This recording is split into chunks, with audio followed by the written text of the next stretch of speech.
All right, hello everyone. Fred Wada here. Welcome to my channel. And in this series of Art Unlimited, we're going to be going over how to customize shoes, and more specifically, how to customize pickleball shoes. All right, let's check it out. And so here's the final outcome and how we get there. The first step, remove shoe from box. Here we have the shoes in the box. Take them out. Get them prepared. So if you have a pair of shoes that you would like to customize, I've got these from Amazon. I think this is called Leafus or Leafus brand, specifically for pickleball. What is pickleball, you say? This is pickleball. And I'm sure you know what pickleball is, otherwise you would not have clicked on this video. But I give you a little bit of pickleball action for those who are interested in the sport. Here's your Franklin X40 pickleball. This will be going on the side of the shoe as a graphic. And we're going to start off by no graphic, but just a little bit of blue. And there's the graphic on the side. Some iterations in the or beforehand. I think I like a little more white, and we go back to this iteration right here. All right. First step is to remove the shoelaces on both shoes. And again, if you have some shoes, take out the shoelaces, and we're going to clean the leather with this leather prepare and deglazer from Angelus. Basically, it's acetone. And what you want to use is either a rag or cotton pad. I'm using an ink press cleaner pad. Using gloves with this stuff, apply it to the cotton applicator and just sort of gently rub off all that protectant that every shoe comes with brand new, sort of like Scotch Guard. And to remove all that, you need to take it off so that the paint will stick to the leather and not to the Scotch Guard or the coating, the protective coating. In here, I'm working on a stencil, and you want to use graphite on both sides, and then you want to transfer this graphic onto your area.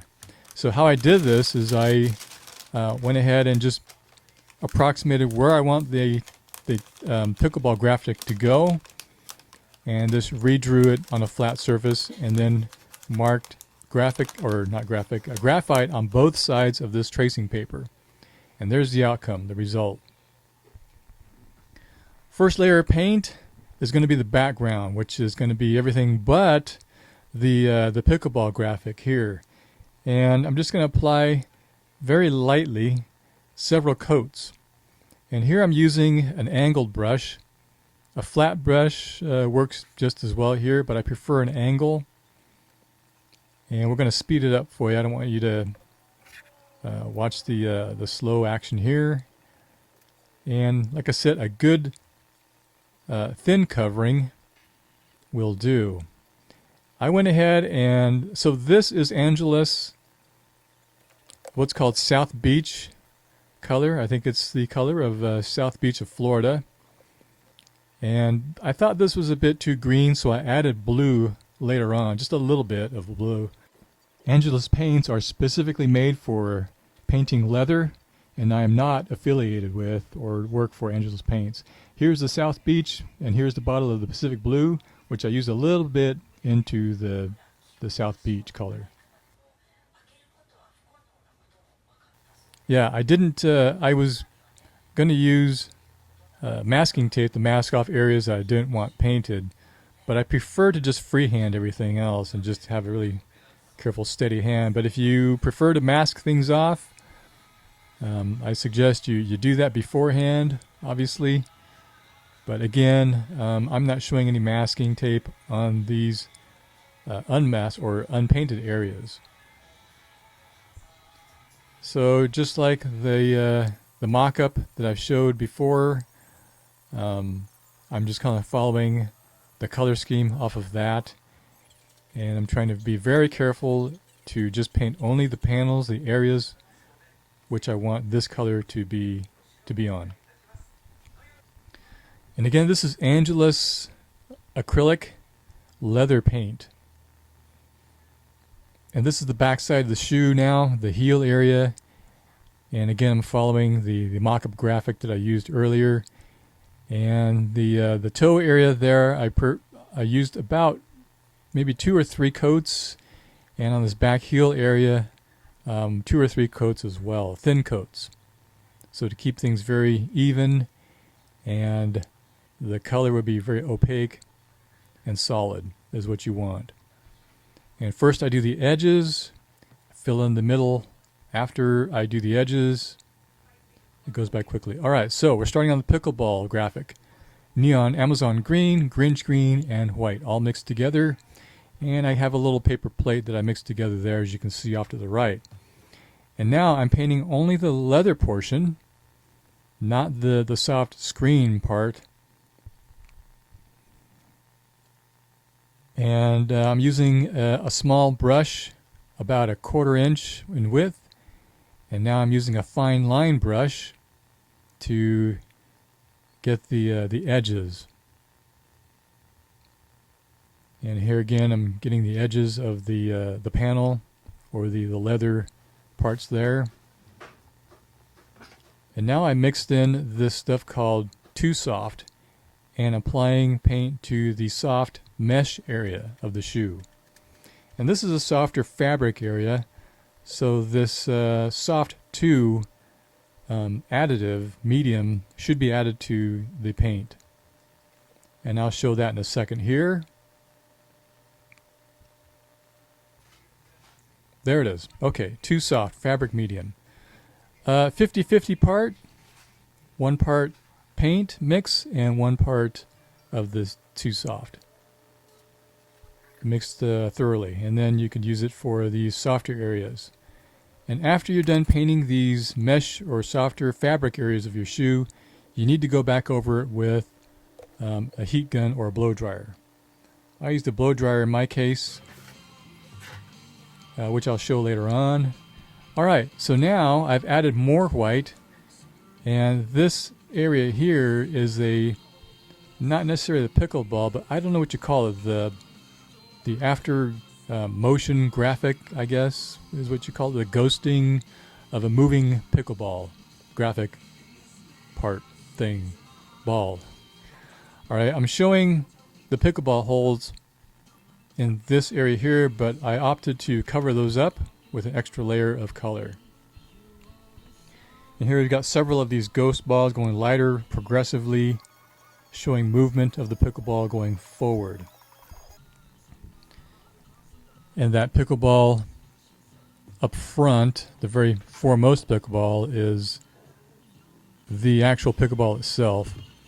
And there's the blow dryer heating the mesh areas, the soft fabric areas, where I've applied that soft 2 medium. Does that make sense? You add the soft 2 medium 50-50, or 1 part medium and 1 part paint. Paint in the fabric area, and then hit it with this blow dryer. And it should get a nice adherence this way. So, looking nice so far. And now I'm going to tackle the rear of the shoe, which is blue, is how it came. And after cleaning it with the acetone cleaner, I hit it with this white paint because it's going to be painted over with the Amazon green, which is basically neon green. In order for it to be brighter, you need to paint this white underneath it. So this is how I'm doing here. So there you see, I didn't show me painting it, but that's how it ended up. This purple and white mixed together is for the side of the sole, right here towards the heel. And now I'm painting in an accent, which is the chili red, Angelus chili red, inside this divot area or concave area of the shoe, of the side of the sole there. I guess you'd call that the outsole, the side of the outsole. And again, I'm going back to my angled brush, carefully filling in that divot area of this part of the shoe. This red is bright enough,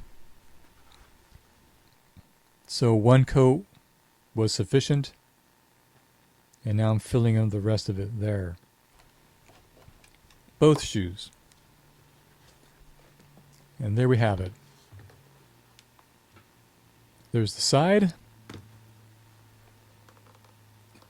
Both sides with the pickleball graphic on the inside as well. All right. Now I'm going back over some of the pencil marks that I have inadvertently placed onto the shoe when I had that tracing paper and transferring that graphic image. I had a little graphic or graphite marks, and I'm removing it with the same acetone remover there. And there's the top of the shoe there. I've got a little bit I'm cleaning up with that same acetone cleaner, and that removes it nicely there.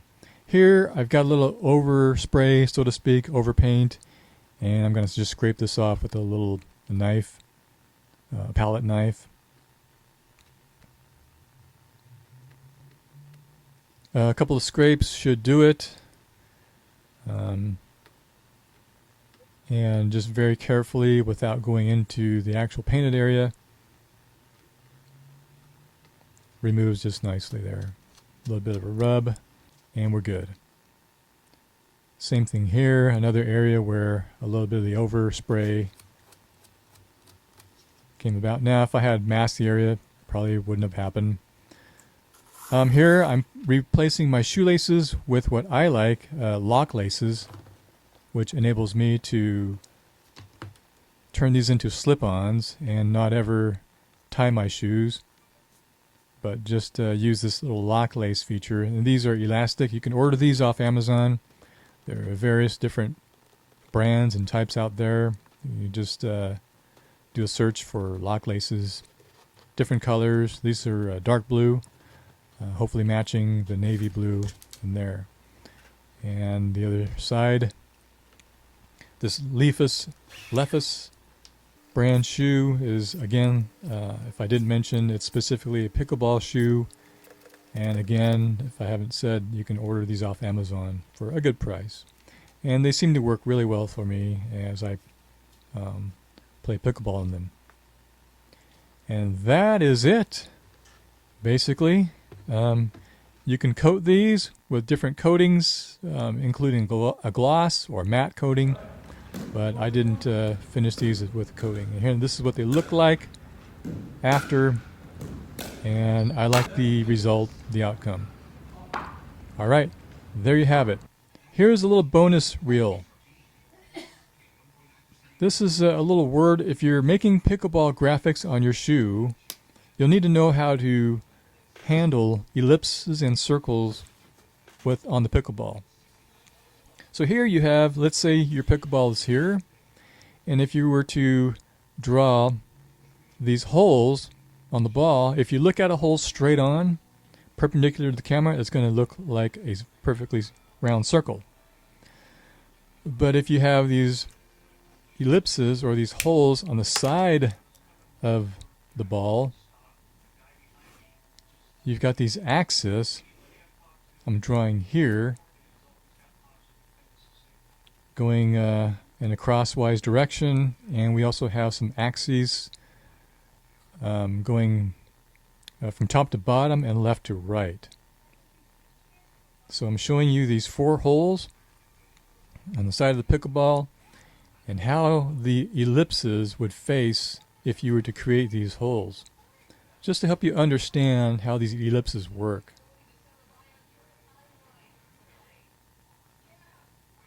So you go right along these axes, and you have the shorter distance or the short part of the ellipses along that axis. And I'll show you in a minute what I mean by that. All right, so the hole is going further away from the center of the ball or center of the circle, which represent your ball, your ellipse will become a little more flat and less circular. And this is what I mean here. See how your ellipses get a little more flat the further away you go from the center of the ball, like so.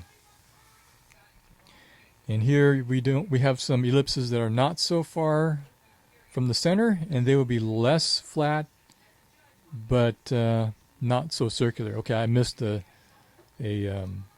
ellipse there on the right.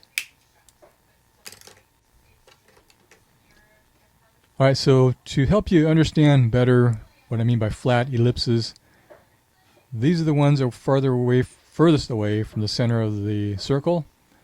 This is closer in towards the center. The closer you get towards the center, the more round your ellipses will be. And if I create the ones directly perpendicular to the camera, such as that one there in the center, it's the most round. And the further away from your center of the ball or the circle, the less circular your ellipses will be. And if you get towards the end or the outer edges of the circle, your ellipses will be flat. This is the minor axis as opposed to your major axis, the longer line here. That's the minor. A perfect circle, you'll have equal distance. All right, that wraps it up. Hope you guys enjoy it. And if you're creating your own pickleball shoes, the best of luck to you, and we'll catch you on the next one. Goodbye for now.